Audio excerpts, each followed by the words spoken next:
예, 오늘의 시황 브리핑 시작하겠습니다. 일단 뭐 지수 자체는 올라갔죠. 트럼프가 멕시코, 캐나다에 대한 관세를 30일간 유예한다 이런 보도가 나오면서 지수가 장중한 때 코스피 50포인트 이상 올라가는 그런 모습을 보이기도 했는데, 다만 이제 장 후반에 미국과 중국 간에 서로 관세부가 뭐 맞보복하는 이런 내용들이 또 보도가 되면서 상승 탄력이 떨어지는 그런 모습을 또 보였죠.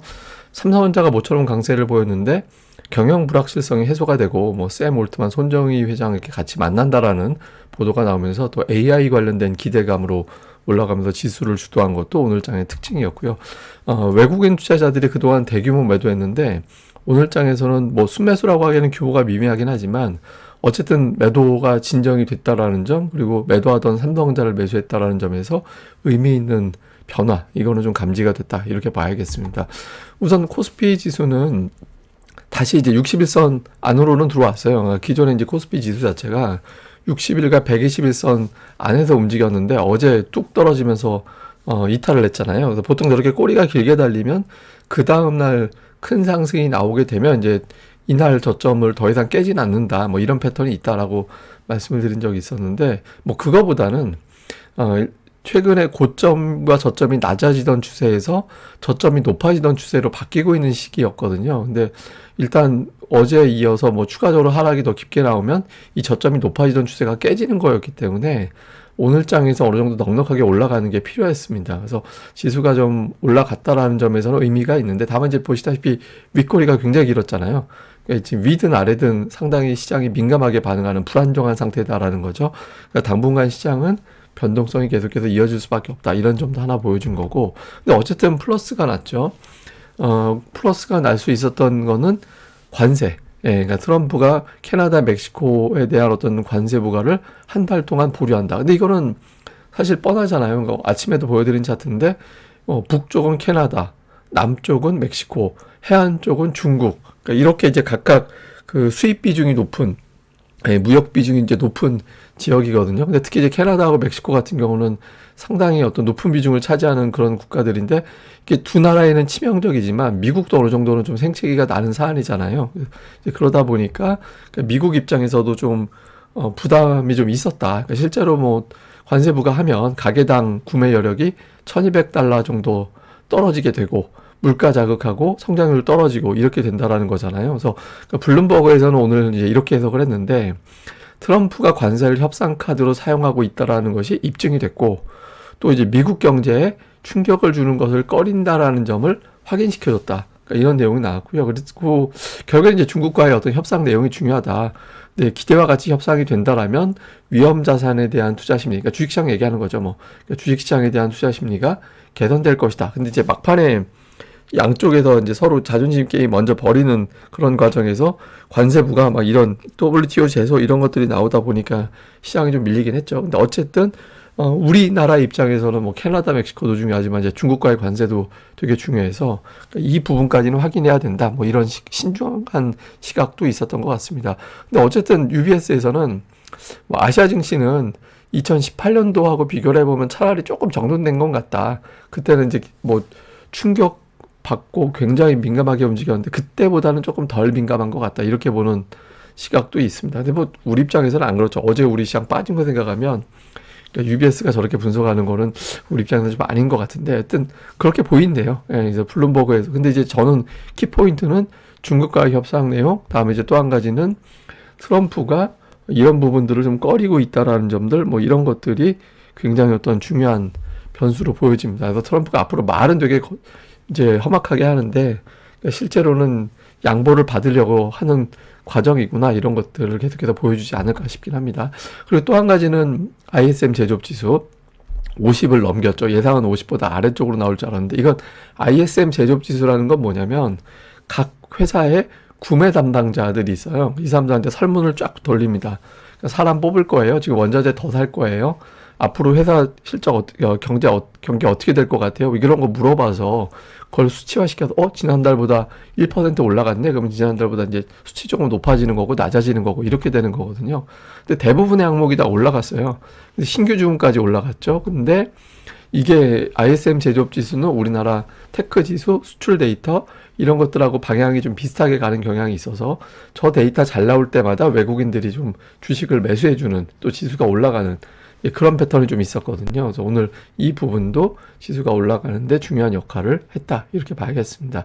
근데 이제 삼성전자도 오늘 시장에 어느 정도 역할을 했죠. 제가 가끔가다 그런 표현 드리잖아요. 그러니까 이게 동네 바보형 같이 놀고 있다가 가끔가다 한 번씩 제정신 차리고 돌아온다고. 그러고 나서 또 동네 바보형 되고 막 삼성전자가 어쩌다 그렇게 됐는데, 오늘 같은 경우는 어저께 나왔던 그 그러니까 선고, 그러니까 재판에 대한 어떤 선고가 확정이 되면서 경영 관련된 불확실성이 제거가 된 거. 사실 이거 저는 이번 주 우리 증시에서는 굉장히 중요한 변수라고 봤거든요. 그래서 제가 계속 삼성전자 이 재판 좀 주목해야 된다라고 말씀을 드렸던 게, 혹시 이제 외국인들이 매도하는 거는 반도체가 가장 큰 영향을 줬다라고 보는데, 그거 이외에 이런 경영 관련된 이슈도 외국인들에게는 좀 의식을 주지 않았을까, 의식되지 않았을까, 외국인들에게. 그러니까 이렇게 본 시각도 있거든요. 그래서 삼성전자가 어떻게 저 재료에 반응하지 않을까라고 이제 생각을 했는데, 오늘 뭐 여기 재료들이 더해졌죠. 샘 올트먼, 손정희 회장과 이제 3자 회동한다. 그래서 AI 관련된 협력을 논의한다라는 재료까지 더해지면서 삼성전자가 올랐는데, 이게 이제 120월선이 굉장히 중요하다라고 말씀을 드렸잖아요. 근데 어제 깨졌고 오늘도 이거 복원은 안 됐어요. 예, 근데 이게 지금 왜 대단한 위치냐면, 그 120월선에서 이렇게 멀리 떨어진 게 IMF 이후에 처음이에요.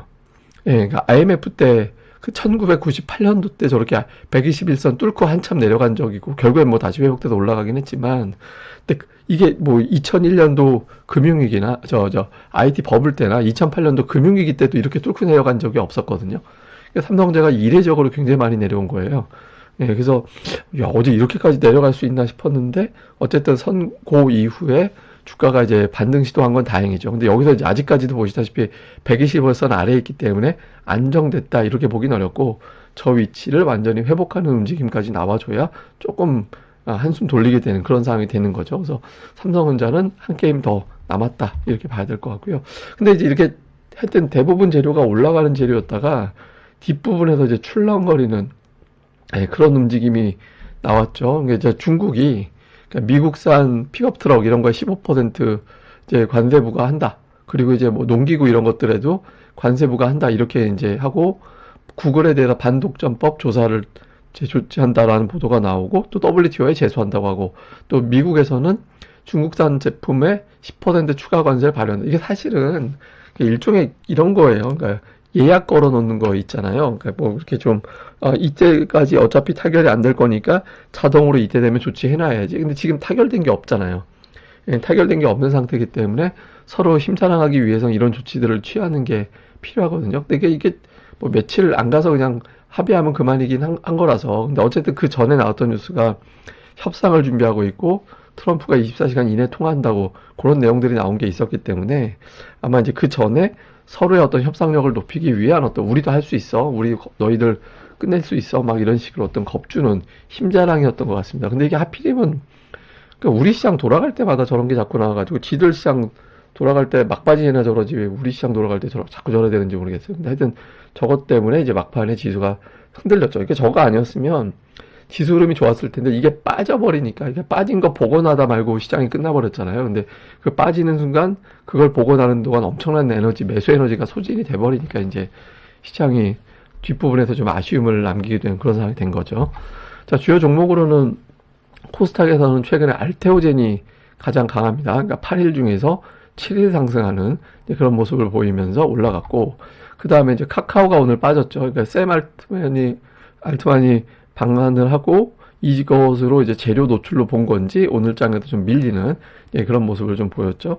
그 다음에 이제 그 통신 장비주들이 사실은 종목 수가 몇 개 안 되긴 하는데, 그러니까 최근에 제일 강해요. 그래서 이것도 이제 뭐 어떻게 보면 AI가 활성화되기 위해서는 또 이런 어떤 통신 것들이 또 어느 정도 투자가 돼야 되잖아요. 그래서 그런 것들 때문에 머물러서 그런지 몰라도 이제 최근에 좀 상당히 좀 강하게 올라가는 게, 종목 수가 몇 개 안 돼가지고 주목받기도 어렵고, 또 종목당 거래 대금이 풍부하지 않아서. 근데 어쨌든 특징주, 개별 특징주 정도로 이런 것들도 있었다 정도로 우리가 알고 있으면 될 것 같습니다. 자, 수급에선 뭐 외국인들이 그렇게 매도하다가 이틀 2조 원 매도하더니 오늘 장에서는 매수 들어가고, 코스닥은 제가 알기로 저게 작년도 8월 이후에 최대 매수일 거예요. 작년 8월에 3,500억인가 하여튼 그 정도 매수 들어온 거가 있었던 걸로 아는데 하여튼 그건 찾아봐야 됩니다. 제가 확실하게 하는 게 아니라 그냥 기억으로 얘기한 거라서.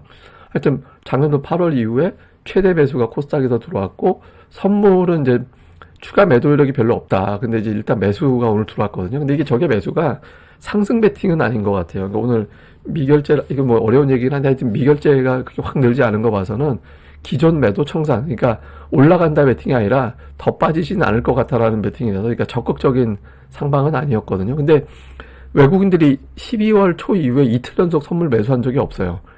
예, 그래서 이제 내일장에서 선물 매수가 붙어주는지 되게 중요한 단서가 될 것 같고요. 그리고 외국인 매수에 뭐 더 많은 금액이 삼성전자에 집중이 됐죠. 순매수 1위가 삼성전자가 된 거 되게 오랜만에 본 것 같아요. 근데 그 2위가 300억이 안 되니까 오늘은 삼성전자에만 집중을 했구나라고 보여지는 거고, 반면에 하이닉스는 매도. 이게 두 종목이 좀 엇갈리는 날이 많은 게 그건 있는 것 같아요. 그러니까 일종의 이제 IT를 담는 어떤 자금이 한정이 되어 있는 건가? 이걸 담으려면 저걸 팔아야 되나? 그러니까 이렇게도 보여지는 대목이잖아요. 또 아주 대단한 자금이 들어온 것 같지는 않다. 지금은 규모 면에서 뭐 그렇게 보이고, 그 외에는 뭐 방산, 조선, 그러니까 이런 종목군들이 선별적으로 이제 매수에 들어와 있었고요. 그다음에 이제 기관 투자자들은 뭐 ETF 매수하고 네이버 매수 들어오고 조선주, 금융주 뭐 이런 것들이 이제 매수에 들어와 있었고요. 그다음에 코스닥 쪽에서는 그러니까 업종별 특징은 없었어요. 그냥 시가총액 상위 종목. 그러니까 외국인들 보면 시총 순위가 높은 종목군들이 위에 많이 포진해 있구나. 뭐 물론 이제 매도 쪽에도 종목이 있긴 하지만 이제 그렇게 보인 게 오늘 장의 특징이었고, 기관 투자들은 뭐 엔터주 고르게 담은 거 외에는 그 업종별 뭐 특징은 매수 매도에 다 잡힌 건 없었습니다. 그래서 뭐 오늘은 뭐 특정 업종보다 그냥 기관 외국인들 고르게 많이 샀다. 시가총액 상위 사고 그 외에는 뿌리듯이 매수했다라는 거고, 기관 투자들은 그냥 업종 내에서 골라 담았다. 이 정도로 보면 될 것 같습니다. 자, 미국과 중국 간의 정상통화 이후에 이제 관세가 어떤 형태로 정리가 되는지, 이게, 트럼프는 그냥 이렇게 하려니 하면은 꼭 바로는 안 하잖아요. 최대한 겁주다가 하고 막 이런 게 반복이 됐는데, 뭐 어쨌든 트럼프도 미국의 경제에 타격을 주는 것도 싫어하는 걸로 보여지긴 하니까. 근데 어쨌든 정상 이후에 관세가 어떻게 정리가 되는지. 그 다음에 이제 미국에서 이제 관세 이슈 제기되고 나서 빅테크들은 어쨌든 계속 고전하고 있거든요. 뭐 애플 빠지고 엔비디아는 이제 딥시크까지 겹치면서 빠지고 이렇게 되고 있잖아요. 특히 이제 엔비디아가 돌아서 줘야 이제 시장이 조금 더 안도하는 그런 분위기가 나올 수 있거든요. 예, 그리고 앞서 말씀드린 대로 선물은 외국인들이 12월 이후에 초 이후에 이틀 연속 매수한 적이 없다. 그다음에 코스닥은 제 기억에 작년도 8월 이후에 8월 5일인가 6일인가 하여튼 그때 이후에 최대 매수로 추정이 되는데, 어쨌든 그렇다고 또 외국인들이 대규모 매수하고 나면 그 다음날 또 매수한 적은 없었거든요. 그래서 외국인들의 어떤 매매에 어떤 변화가 생기는지 볼 필요가 있고, 그 다음에 내일장에서 변수가 LG CNS가 들어오거든요. 이게 제일 불만이에요. 우리나라 증시에서 제일 불만이 상장할 때 너무 부풀려요. 예, 너무 막 부풀려놔가지고 저게 거래대금 내일장에서 1조 원 이상 잡아먹는 건 거의 확실시되잖아요. 그게 거래대금이 이게 이제 코스닥 종목은 아니지만 하여튼 그 거래대금이 한 종목이 1조 원 이상 막 1조 5천 원, 2조 원 이렇게 가버리면 코스닥 수급에 블랙홀 현상이 초래가 돼가지고 지수가 좀 종목들이 둔해지는 그런 경향이 좀 있거든요. 그래서 내일장에서 LG CNS가 수급에 좀 변수가 될 가능성이 있다. 그래서 저는 우리나라 신규 상장 제도가 너무 막 저렇게 따따블 어쩌고 하고, 이게 더번 코리아 보세요. 그때 그렇게 막 엄청난 종목으로 하더니 지금 주가가 반토막 났잖아요. 예, 그러니까 이게 신규 상장할 때는 막 어마어마한 종목으로 해놓지만 결과적으로 첫날 1조 원 거래대금 터지고 나서 이제 그걸로 끝이었자. 그걸로 끝인 상태로 됐죠. 그러니까 이게 내일장에서 저게 코스닥의 변수가 되지 않기를, 그러니까 뭐 코스닥 종목이 아니더라도 거래대금이 폭발을 하면 한두 종목이 코스닥 수급에 영향을 주거든요. 단타치로 저기로 다 몰려가 버리니까. 그래서 내일장에서 저게 좀 그런 일이 벌어지지 않기를, 뭐 제가 바란다고 그렇게 되는 건 아니지만 어쨌든 저는 우리나라의 신규주 상장 제도는 굉장히 손을 봐야 된다고 생각을 합니다. 저 개인적으로 제가 별로 방송에 딴 얘기는 잘 안 하잖아요. 근데 잠깐만 하면 우리나라 수급이 붕괴된 이유 중에 하나가 LG에너지 솔루션이라고 저는 생각을 하거든요. 시총 한때 100조 원 넘어갔잖아요. 예, 기업을 분할했을 뿐인데 100조 원이 넘어가 버리니까 거기에 수급이 어마어마하게 딸려가 버리면서 시장에 수급 블랙홀이 초래가 되고 이제 안 그래도 자금이 들어오지 않은 상태였는데 여기에 이제 압박을 받는 그런 상황이 됐다라고 생각을 하거든요. 그래서 이 부분이 조금 풀렸으면 좋겠다. 이러지 않았으면 좋겠다라는 것도 우리 코스닥 시장의 어떤 흐름을 위해서는 좀 필요하지 않나라고 생각을 합니다. 예, 어쨌든 오늘 하루 또 잘 보내시고요. 저는 또 다음에 뵙겠습니다. 이 방송 구독하기와 좋아요, 예, 꼭 부탁드립니다. 감사합니다.